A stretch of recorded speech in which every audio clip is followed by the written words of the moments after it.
Hebrews. Now faith is the assurance of things hoped for, the conviction of things not seen. Indeed, by faith our ancestors received approval. By faith we understand that the worlds were prepared by the word of God, so that what is seen was made from things that are not visible. By faith Abraham obeyed when he was called to set out for a place that he was to receive as an inheritance. And he set out not knowing where he was going. By faith he stayed for a time in the land he had been promised, as in a foreign land, living in tents, as did Isaac and Jacob, who were heirs with him of the same promise. For he looked forward to the city that has foundations, whose architect and builder is God. By faith he received power of procreation, even though he was too old. And Sarah herself was barren, because he considered him faithful who had promised. Therefore, from one person, and this one as good as dead, descendants were born, as many as the stars of heaven and as the innumerable grains of sand by the seashore. All of these died in faith without having received the promises, but from a distance they saw and greeted them. They confessed that they were strangers and foreigners on the earth. For people who speak in this way make it clear that they are seeking a homeland. If they had been thinking of the land that they had left behind, they would have had opportunity to return. But as it is, they desire a better country, that is a heavenly one. Therefore God is not ashamed to be called their God. Indeed, he has prepared a city for them. The word of God for the people of God. Please be seated.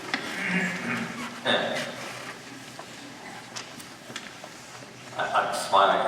Every time I get a new prescription and new glasses, it's like, okay, we'll really find out if I can really see when I get up here to read.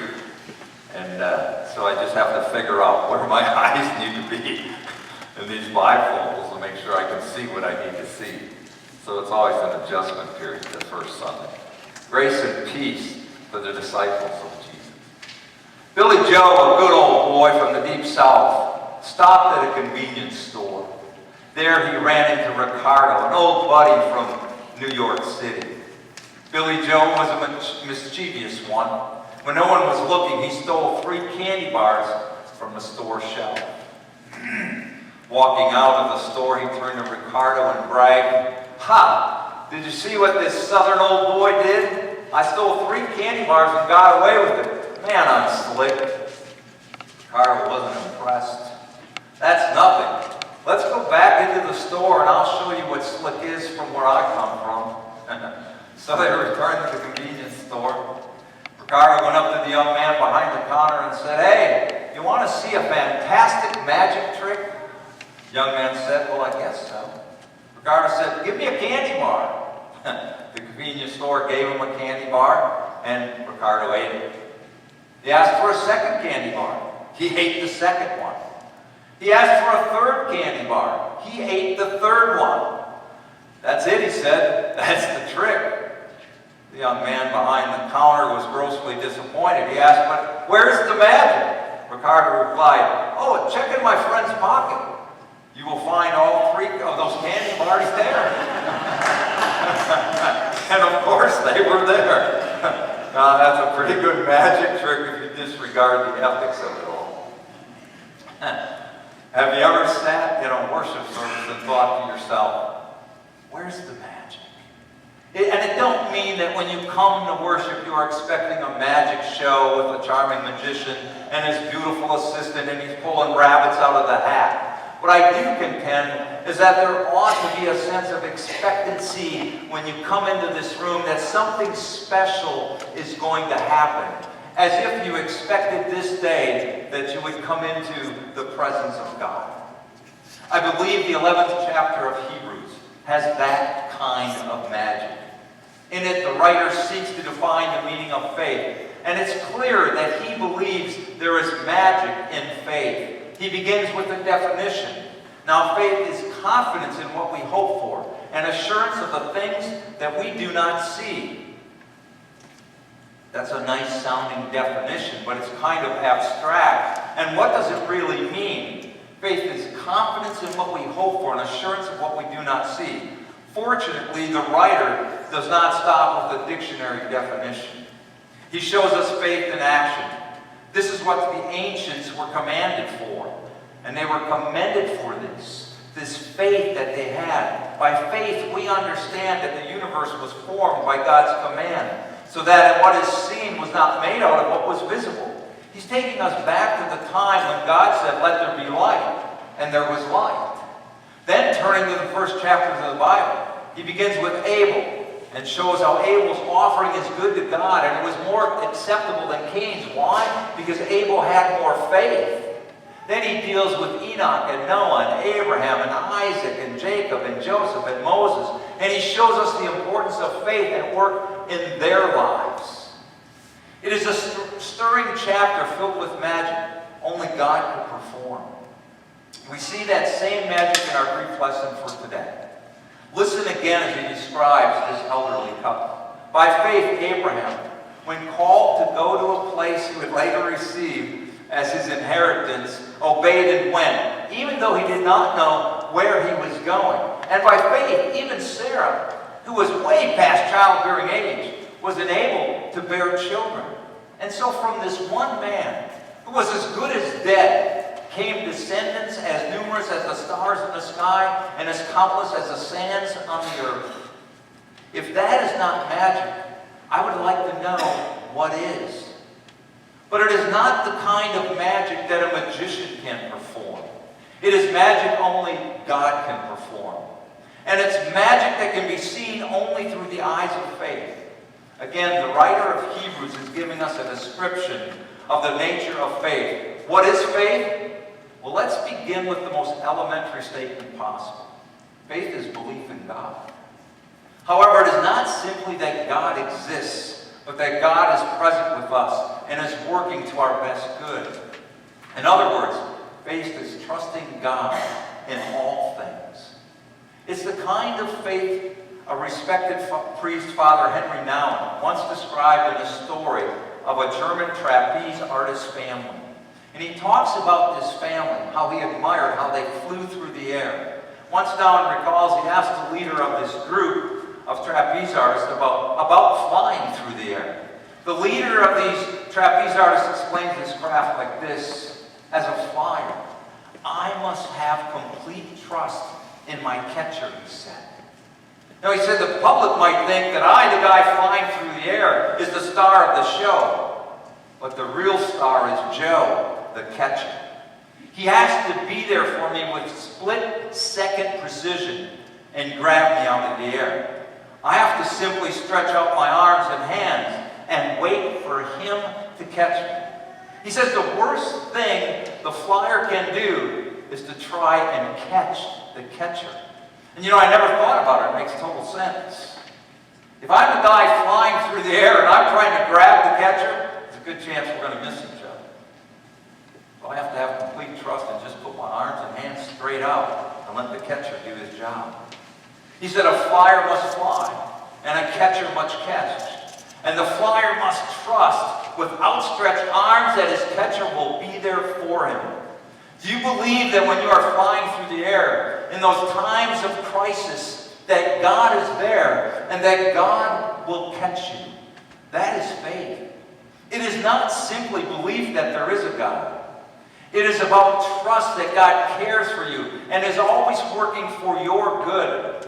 Faith is believing that God will always be there to catch you.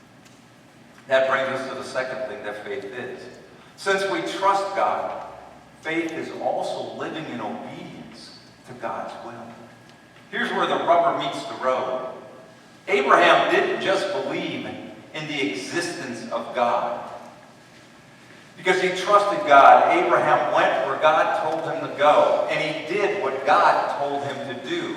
He obeyed God. Do you believe in God, we ask? And we respond by saying, of course I believe in God. We then say, do you believe in Jesus Christ? And we respond, of course I believe in Jesus. Then the question for us is, have we ever fully committed our lives to Christ?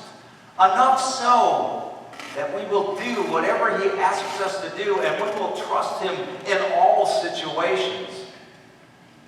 Is that what it's all about? Simply saying, I believe? Somehow, as I read these words from the letter to the Hebrews, as I read about the victories that were won and the persecutions that were endured, I cannot help but believe that faith is much, much more than simply saying, I believe. The writer of James says, even the demons believe and they shudder. Faith is more than just believing. This list of the heroes of the Old Testament, provided by the writer of Hebrews, is a list of persons who put their lives on the line because of their convictions about God. Faith is not simply intellectual assent to an idea.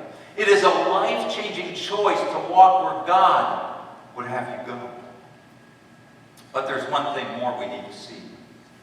Faith is also that unshakable sense of trust that keeps us going through life's dark and difficult valleys. All of us walk through the valley under a dark shadow at some time in our lives. It's like the man that humorist Harry Hirschwood once told about, who had become so discouraged with life that he bought a loaf of bread at a store, and then he went to a railroad crossing and stretched himself out across the tracks. A policeman saw this bewildering sight, and he rushed over, asking the man, "What are you doing?" "Waiting for the train to run over me," the man replied. "But the loaf of bread," the policeman asked. "Why?" "The way the trains run here," the man answered, "you could starve to death waiting for one." We all get discouraged at times in our lives.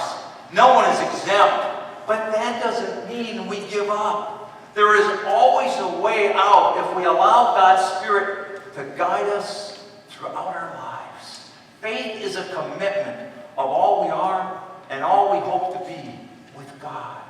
Faith is an assurance that the God who created us is with us in every battle we face, every decision we have to make. God is there with us. Faith is that unshakable sense of trust that keeps us going through life's dark and difficult times. But there is one thing more, found in our lesson for today. Faith is a promise that, as Abraham described it, there is a city with a foundation whose architect and builder is God. We speak far less about heaven than did our fathers and mothers. We are that secular society. Our kingdom is in the here and now. This may be why we dread the process of aging and are haunted by the fear of death. We doubt the most blessed hope that the Christian possesses.